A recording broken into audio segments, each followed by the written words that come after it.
प्रिय विद्यार्थियों, आज से हम कक्षा द्वादशी विषय सूचना प्रौद्योगिकी और programming 2 means information technology and programming part 2, जिसको हम शॉर्ट में आईटी एंड प्रोग्रामिंग या जिसको हम जनरली कंप्यूटर विज्ञान या सिर्फ कंप्यूटर भी कहते हैं, का अध्ययन शुरू करेंगे।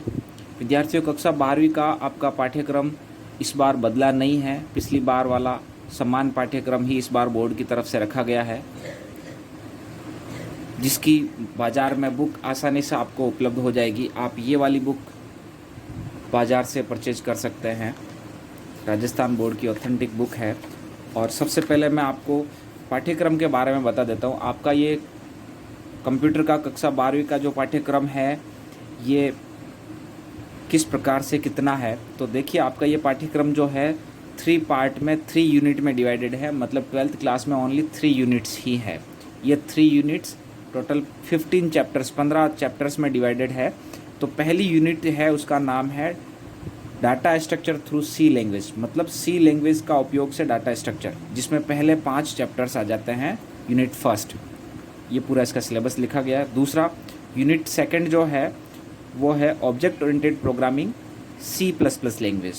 तो उसमें चैप्टर नंबर 6 से लेकर 12 तक, ये नेक्स्ट 7 चैप्टर्स इस सेकेंड यूनिट में आते हैं। और थर्ड यूनिट आपकी जो है, थर्ड आपका अध्याय जो है सिलेबस का लास्ट, ये है रिलेशनल डाटाबेस मैनेजमेंट सिस्टम, जिसमें लास्ट के 3 चैप्टर्स 13, 14 और 15वां चैप्टर्स आपका इस RDBMS यूनिट के अंडर, थर्ड यूनिट के अंडर आएगा। और इस सिलेबस के 15 चैप्टर्स जो हैं वो इस प्रकार से हैं, आप देखिएगा। फर्स्ट 5 चैप्टर्स मैंने आपको बताया पिछले पेज पे।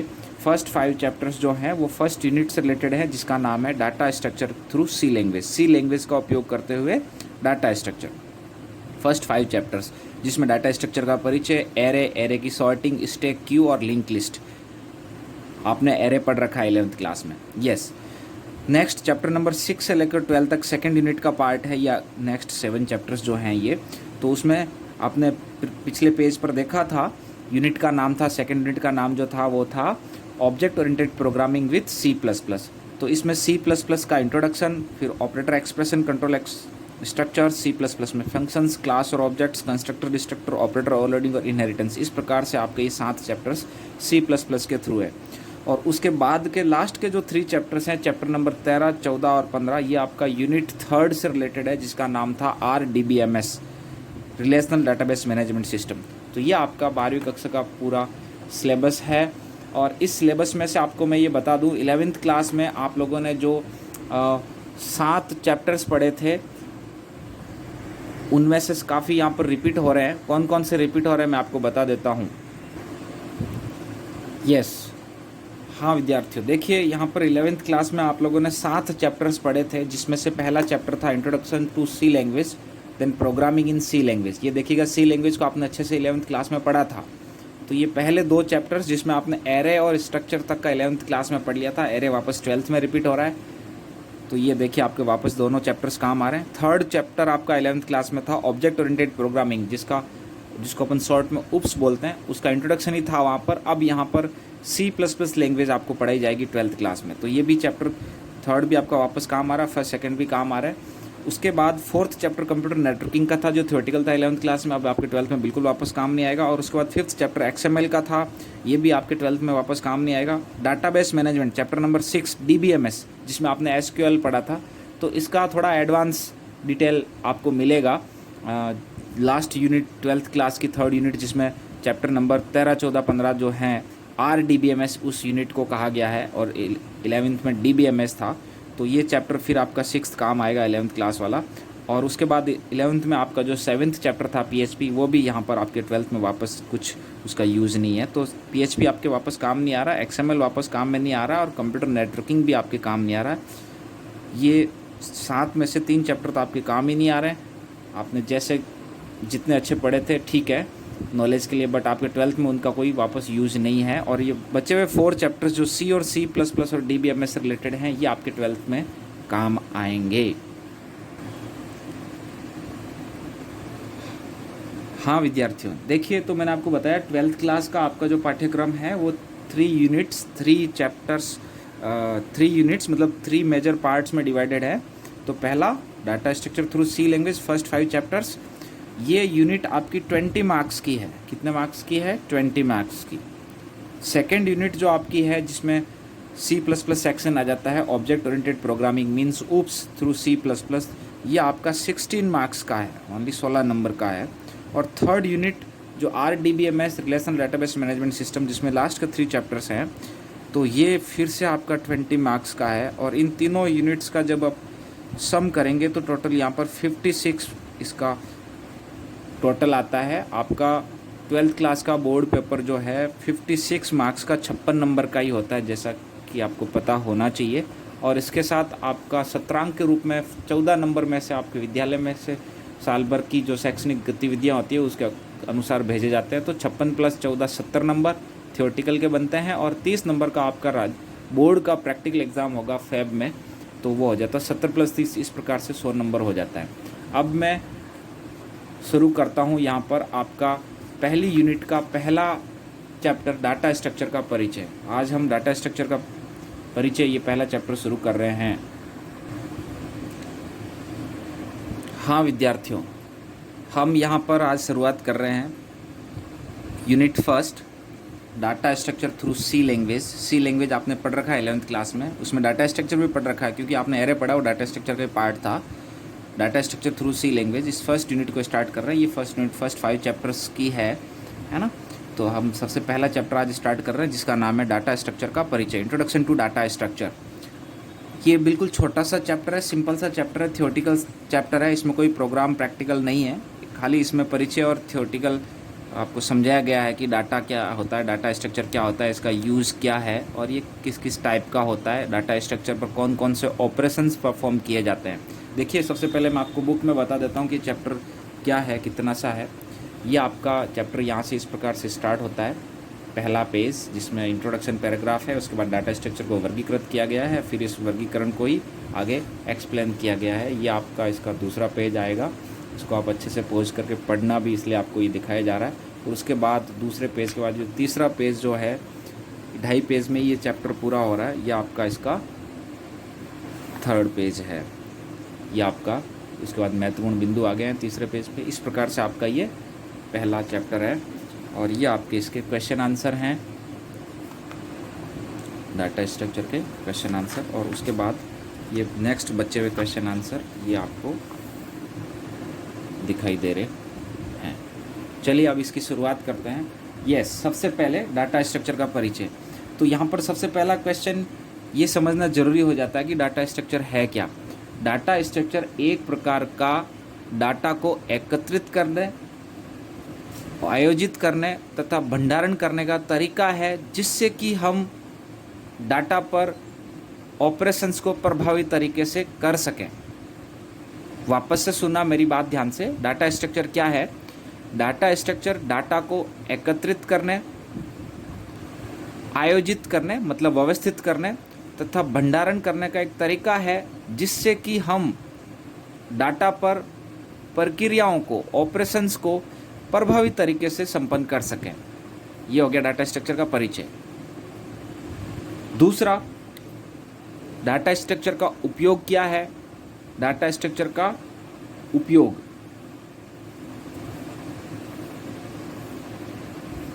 डाटा स्ट्रक्चर डाटा की बेहतर व्यवस्था तथा भंडारण के लिए उपयोग होते हैं। वापस सुनना, क्वेश्चन है डाटा स्ट्रक्चर का उपयोग क्या है? डाटा स्ट्रक्चर डाटा की बेहतर व्यवस्था तथा भंडारण के लिए उपयोग होता है, प्रयोग किया जाता है।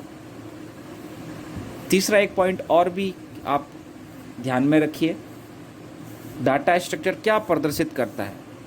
डाटा स्ट्रक्चर किसी भी ऑर्गेनाइजेशन का एक गणितीय तथा तार्किक परिदृश्य प्रस्तुत करता है। मतलब किसी भी ऑर्गेनाइजेशन में डाटा अगर व्यवस्थित है, किसी डाटा स्ट्रक्चर को फॉलो किया जा रहा है अगर वहाँ पर, तो उस ऑर्गेनाइजेशन में क्या क्या डाटा है, किस किस प्रकार का डाटा है, एक पूरी काउंट हमारे सामने रहती है। गणितीय परिदृश्य, लॉजिकल और उसका मैथमेटिकल व्यू हमारे सामने रहता है। उसके बाद हम पढ़ेंगे डाटा स्ट्रक्चर का वर्गीकरण। डाटा स्ट्रक्चर का वर्गीकरण करने के लिए हमने एक डायग्राम बनाया है डाटा स्ट्रक्चर का वर्गीकरण।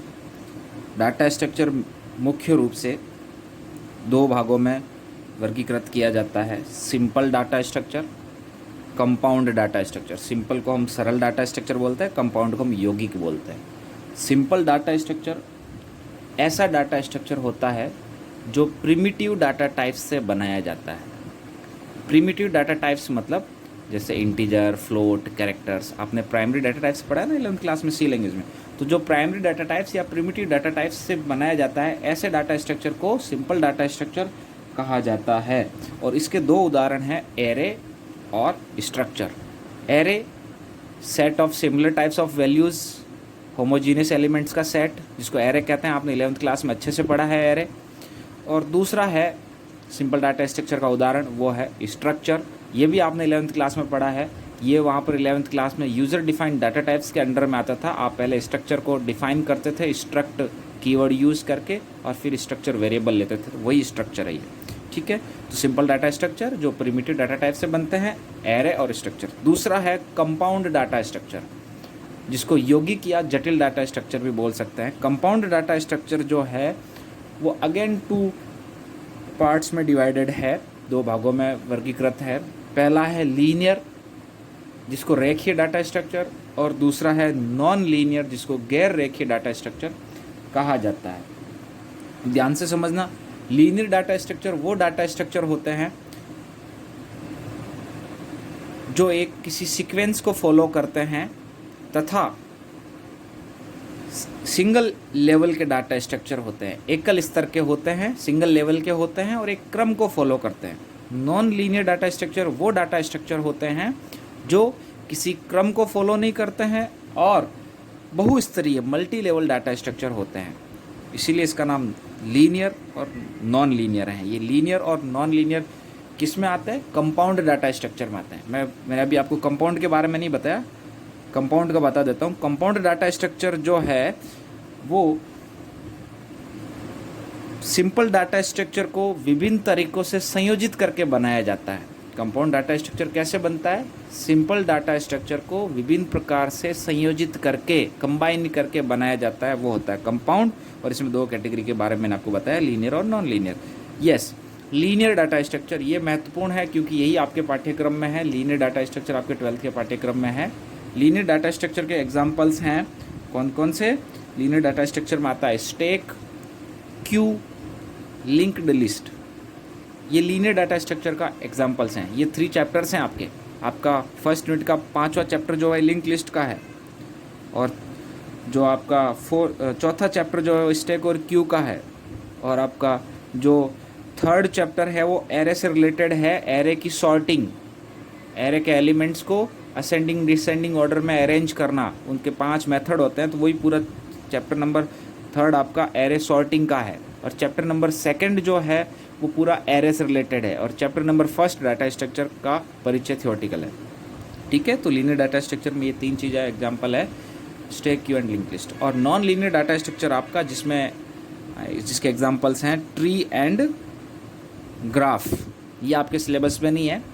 तो नॉन लीनियर डाटा स्ट्रक्चर ये मल्टी लेवल डाटा स्ट्रक्चर होते हैं और किसी सीक्वेंस को फॉलो नहीं करते हैं। हमारे सिलेबस में लीनियर डाटा स्ट्रक्चर है। तो ये इस प्रकार से हमने डाटा स्ट्रक्चर को वर्गीकृत किया, और साथ ही ये समझ भी लिया है कि क्या होता है डाटा स्ट्रक्चर, क्या होता है सिंपल डाटा स्ट्रक्चर, क्या होता है कंपाउंड डाटा स्ट्रक्चर, और क्या होता है लीनियर डाटा स्ट्रक्चर, और क्या होता है नॉन लीनियर डाटा स्ट्रक्चर। इसको और अच्छे से पढ़ने के लिए मैंने बुक का भी साथ में वीडियो में बुक को भी दिखाया है, तो आप वीडियो को वहाँ पर पॉज करके और अच्छे से इस चैप्टर को भी पढ़ सकते हैं।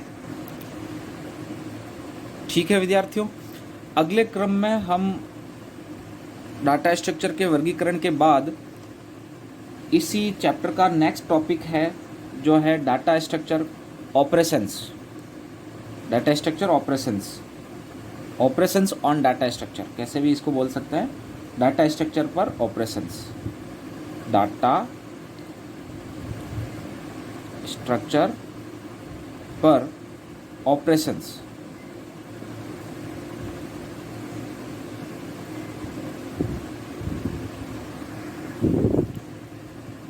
अभी आपके सामने डाटा स्ट्रक्चर ऑपरेशंस की लिस्ट बना दी है मैंने। डाटा स्ट्रक्चर मतलब जिसमें array, stack, Q, linked list, ये सारी चीज़ आती है। एरे आपने जिसमें से पढ़ रखा है। तो ये डाटा स्ट्रक्चर पर किए जाने वाली कुछ प्रक्रियाएं हैं, कुछ ऑपरेशंस है, जिसमें सबसे पहला है इंसर्शन। पहला ऑपरेशन का नाम है इंसर्शन, दूसरा है डिलीशन, तीसरा है सर्चिंग, चौथा है ट्रेवर्जिंग, पांचवा है सॉर्टिंग, छठा है मर्जिंग, और ऐसे और भी हो सकता है। ऐसा कहीं नहीं लिखा हुआ कि डाटा स्ट्रक्चर ऑपरेशन कितने होते हैं, 6 ही होते हैं, 5 होते हैं, 7 भी हो सकते हैं, 4 भी हो सकते हैं। ये कुछ डाटा स्ट्रक्चर ऑपरेशंस के उदाहरण हैं।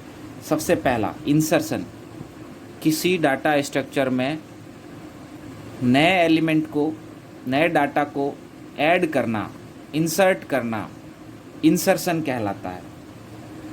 दूसरा डिलीशन, किसी डाटा स्ट्रक्चर से एग्जिस्टिंग डाटा को, उपलब्ध तत्व को रिमूव करना, डिलीशन कहलाता है।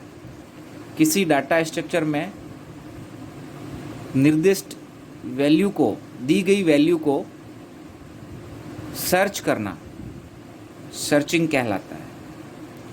ट्रेवर्जिंग, किसी भी डाटा स्ट्रक्चर के सभी एलिमेंट्स की प्रोसेसिंग कर देना, किसी डाटा स्ट्रक्चर के सभी तत्वों का प्रसंस्करण करना, ट्रेवर्जिंग कहलाता है। फॉर एग्जांपल, अगर आप एरे यूज़ कर रहे हैं तो एरे के सभी एलिमेंट्स को प्रिंट कर देना, एरे के सभी एलिमेंट्स को इनपुट करवाना, एरे के सभी एलिमेंट्स का सम करना, मीन्स ऑल एलिमेंट्स को आप रीड कर रहे हैं, इसको कहा जाता है ट्रेवर्जिंग। सॉर्टिंग, डाटा स्ट्रक्चर के एलिमेंट्स को किसी एक क्रम में, आरोही क्रम या अवरोही क्रम, असेंडिंग ऑर्डर और डिसेंडिंग ऑर्डर, किसी एक ऑर्डर में अरेंज करना, सॉर्टिंग कहलाता है। SORTING, sorting. और नेक्स्ट है मर्जिंग, मर्ज करना, मिलाना, ज्वाइन करना, कंबाइन करना, किन्हीं दो एक ही प्रकार के डाटा स्ट्रक्चर को मिलाकर नया डाटा स्ट्रक्चर बनाना, मर्जिंग कहलाता है। जैसे 2 एरे को आपने मर्ज करके तीसरा एरे बना दिया, ये मर्जिंग का एक उदाहरण हो सकता है।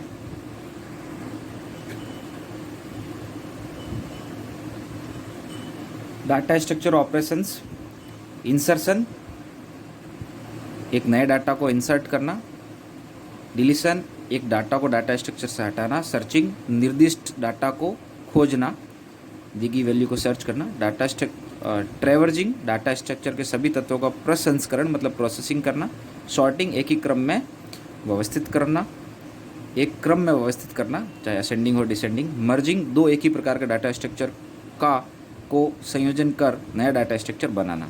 तो इस प्रकार से डाटा स्ट्रक्चर के ऑपरेशंस किए जाते हैं। आप लोगों ने एरे में ये कुछ किए भी थे 11वीं कक्षा में। अब हम इस फर्स्ट चैप्टर का नेक्स्ट टॉपिक जो एल्गोरिदम है, आप उसको पढ़ के रखना। ये हम नेक्स्ट क्लास में पढ़ेंगे।